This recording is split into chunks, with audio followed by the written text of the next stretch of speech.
we're good.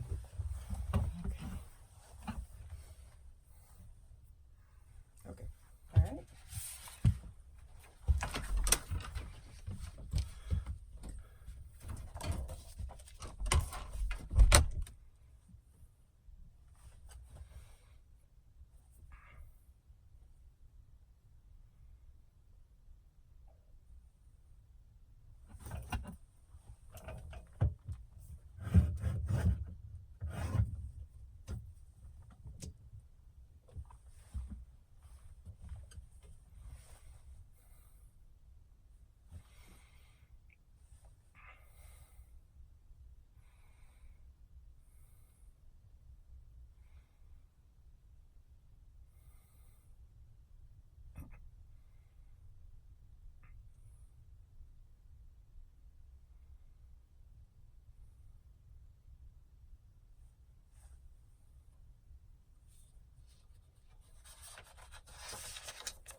Okay, I'm reading The Golden Rule Guides Us.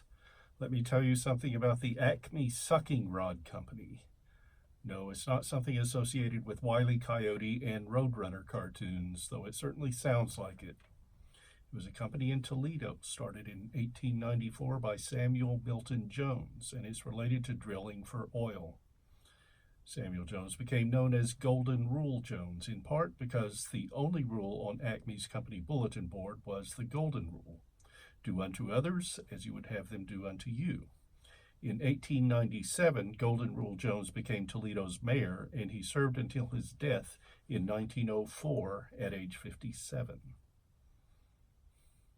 Thank you. Oh, really? It would be a big change from the stuff I'm doing now.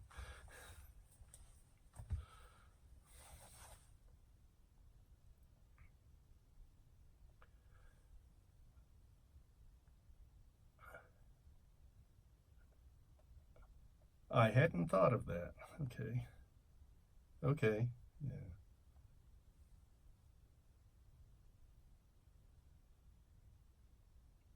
Sure.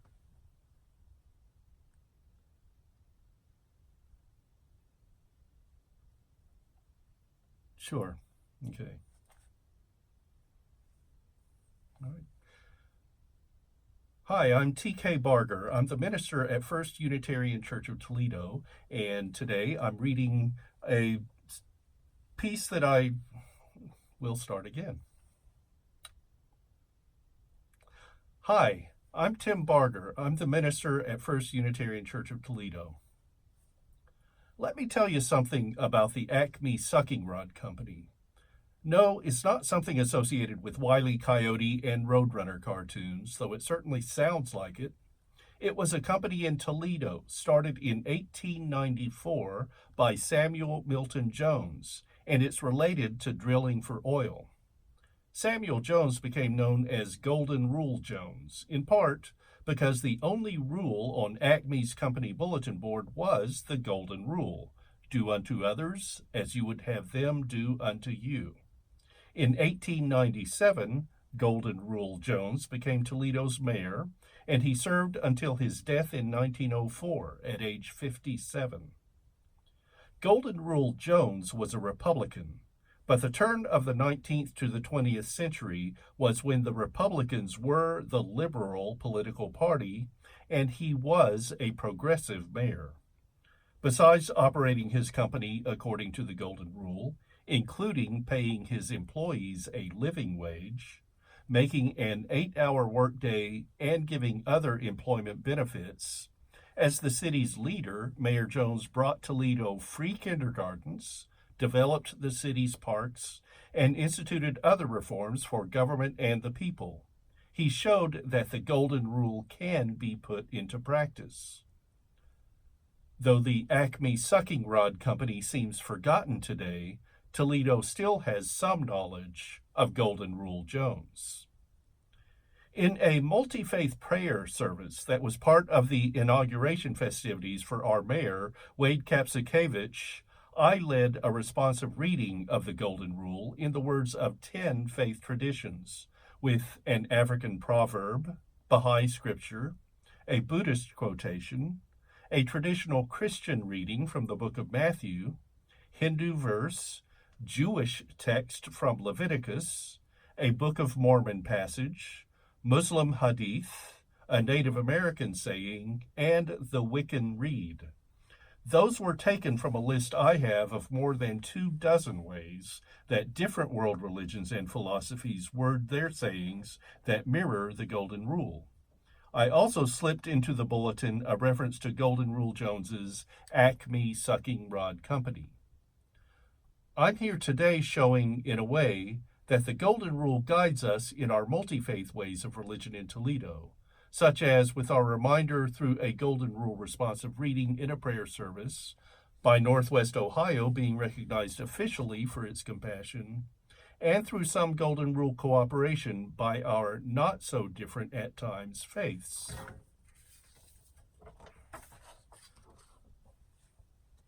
On April 25th, 2014, Greater Toledo became the 36th compassionate community in the world, according to the terms of Charter for Compassion International. And through the cooperation of several Toledo area local governments, it was the first region, not just the city of Toledo, but the municipal area, to receive that recognition. Our region's compassion recognizing status came largely through the work of the Multi-Faith Council of Northwest Ohio and the collaboration of the many religious traditions represented. Being compassionate in an official way means adopting the Charter for Compassion, which came from Karen Armstrong's work as depicted in her book, 12 Steps to a Compassionate Life. I have to repeat that paragraph. Being compassionate in an official way means adopting the Charter for Compassion, which came from Karen Armstrong's work as depicted in her book, 12 Steps to a Compassionate Life. In her preface to 12 Steps to a Compassionate Life, Karen Armstrong wrote, "All faiths insist that compassion is the test of true spirituality and that it brings us into relation with the transcendence we lost." I see. In her preface to 12 Steps to a Compassionate Life, Karen Armstrong wrote, "All faiths insist that compassion is the test of true spirituality and that it brings us into relation with the transcendence we call God." Try again. In her preface to 12 Steps to a Compassionate Life, Karen Armstrong wrote, "All faiths insist that compassion is the test of true spirituality and that it brings us into relation with the transcendence we call God, Brahman, Nirvana, or Tao. Each has formulated its own version of what is sometimes called the Golden Rule. Do not treat others as you would not like them to treat you, or in its positive form, always treat others as you would wish to be treated yourself. Further, they all insist that you cannot confine your benevolence to your own group. You must have concern for everybody, even your enemies. Our region's having a compassionate designation is not just a feel-good document appropriate for framing, though the signed charter does hang now in our city council chambers. In essence, it's an agreement to follow the Golden Rule and to apply compassion in a city's conduct. The word compassion is in the statement of purposes and principles that member congregations of the Unitarian Universalist Association sign. The second of 7 principles that Unitarian Universalist congregations covenant to affirm and promote is recognition of justice, equity, and compassion in human relations. The second source from which we draw our living tradition is words and deeds of prophetic people which challenge us to confront powers and structures of evil with justice, compassion, and the transforming power of love. Interestingly, and perhaps because the Golden Rule is so much a part of our religious nature, the Unitarian Universalist Association doesn't refer to the Golden Rule in its bylaws or other foundational documents. I can exhort you who are listening to be compassionate and follow the Golden Rule all I want, but it's up to each of us to explore compassion, what it is, and how it can affect us as givers and receivers of compassion. I hope that you will act genuinely with compassion for all, including for yourself, and that you also will have the grace to accept compassion given to you. In other words, live the Golden Rule. Let it guide you. Make it your practice. A bishop from long ago, Eusebius, who also was a historian and who served in Palestine and was part of the Council of Nicaea in the year 325, wrote a prayer to practice the Golden Rule. As I finish my words about doing unto others as you would have them do unto you, let me share that. Eusebius prayed, "May I be an enemy to no one and the friend of what abides eternally. May I never quarrel with those nearest me, and be reconciled quickly if I should. May I never plot evil against others, and if anyone plot evil against me, may I escape unharmed and without the need to hurt anyone else. May I love, seek, and attain only what is good. May I desire happiness for all and harbor envy for none. May I never find joy in the misfortune of one who has wronged me. May I never wait for the rebuke of others, but always rebuke myself until I make reparation. May I gain no victory that harms me or my opponent. May I reconcile friends who are mad at each other. May I, insofar as I can, give all necessary help to my friends and to all who are in need. May I never fail a friend in trouble. May I be able to soften the pain of the grief-stricken and give them comforting words. May I respect myself. May I always maintain control of my emotions. May I habituate myself to be gentle and never angry with others because of circumstances. May I never discuss the wicked or what they have done, but know good people and follow in their footsteps. Amen. May peace, compassion, and love be your life companions. The end.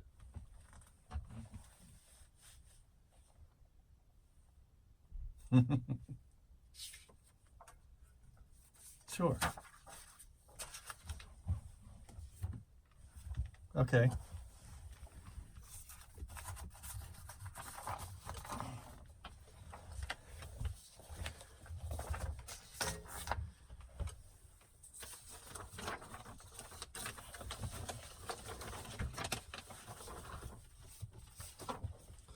Take me back to the hearing test I had 2 weeks ago.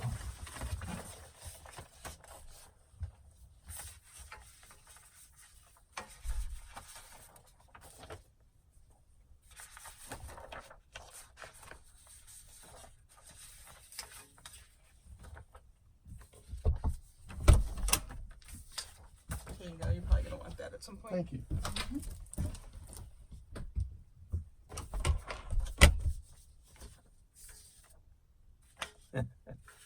All right.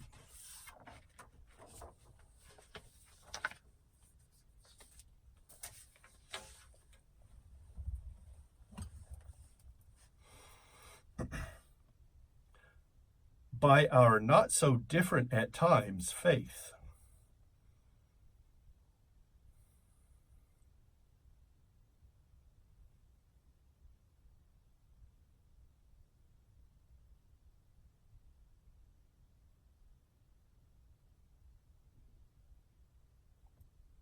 And the transforming power of love.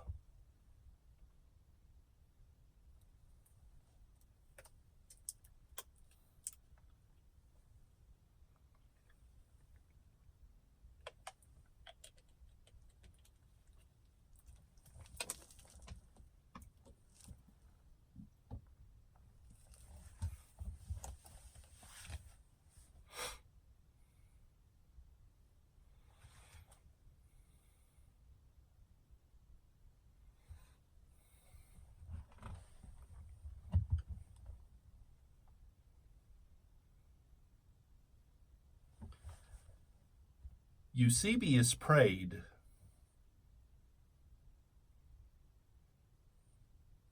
thank you, in the news.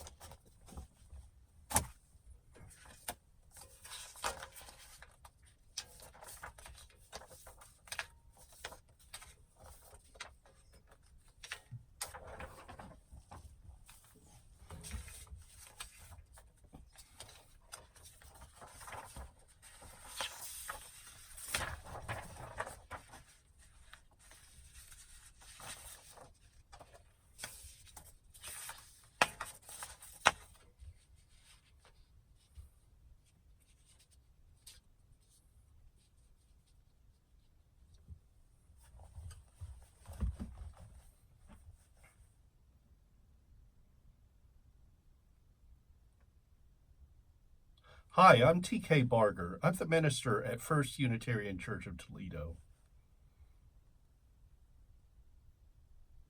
Theologian Karl Barth said that ministers should preach with the Bible in one hand and a newspaper in the other. While I try to address things with a perspective more on spirituality than on current events, sometimes the news does get my ministerial attention. For this in the news topic, I could go in many directions. Before the Toledo, take two. For this in the news topic, I could go in many directions.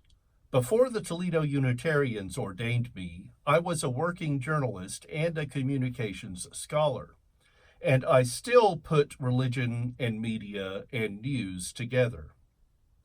I think that most of us Unitarian Universalists have an awareness of the news, for we live in and focus on this world, realizing that our existence is itself miraculous, and that knowing what is going on around us enhances the awe of life and makes us better able to try to make the world a safer, loving place, part of our quest to build the beloved community. or something like that. Let me make a point about news. I want you to be a smart consumer of media, of news. Nobody is to be completely trusted, not even NPR or the BBC. In my congregation, we have Toledo newspaper connections. Repeat that sentence. In my congregation, we have Toledo newspaper connections. We love the Toledo Blade workers among us, but we also know that they don't have complete control over the newspaper's content, and sometimes we don't get the whole story. And at the same time, we see the way journalism is practiced changing again.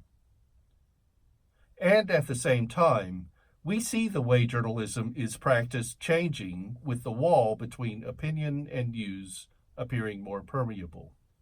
Third try.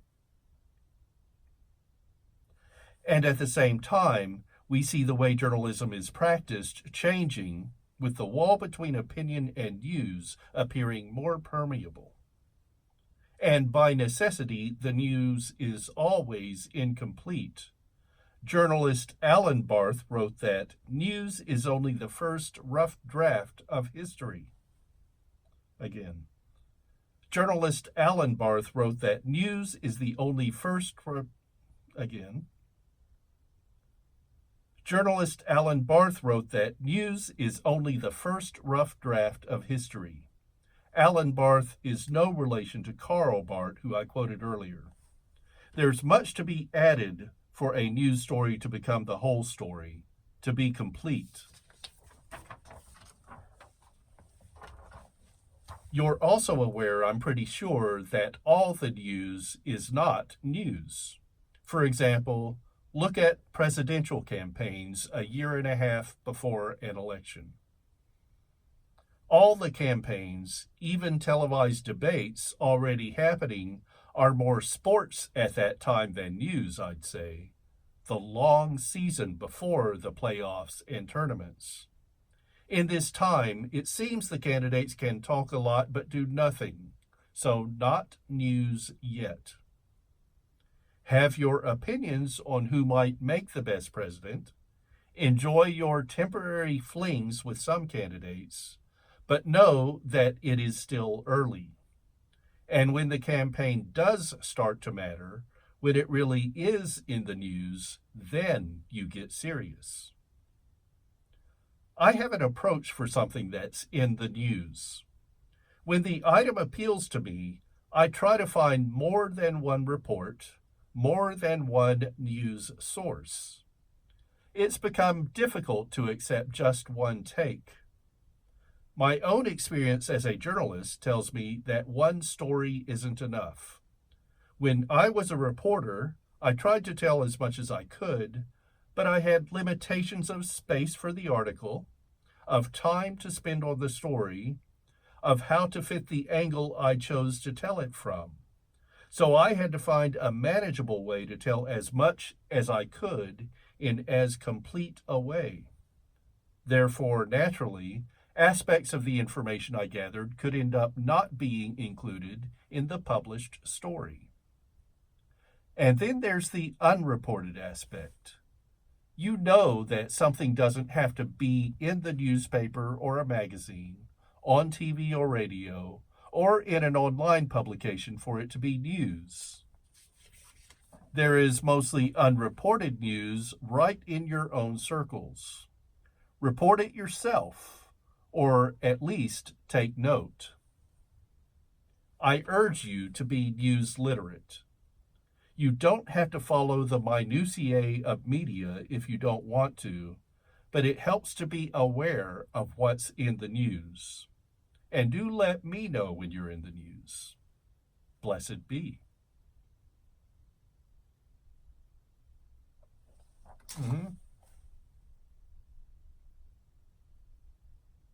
Okay. Yeah. And do let me know when you're in the news. Blessed be.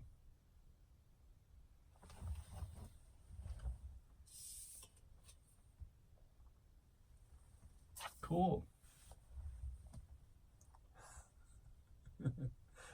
That.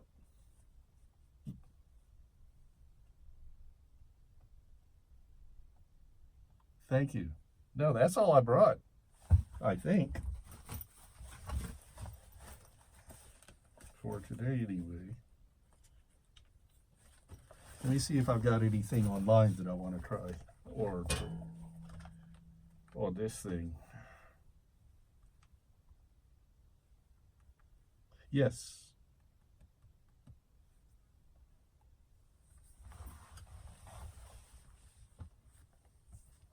Mm-hmm.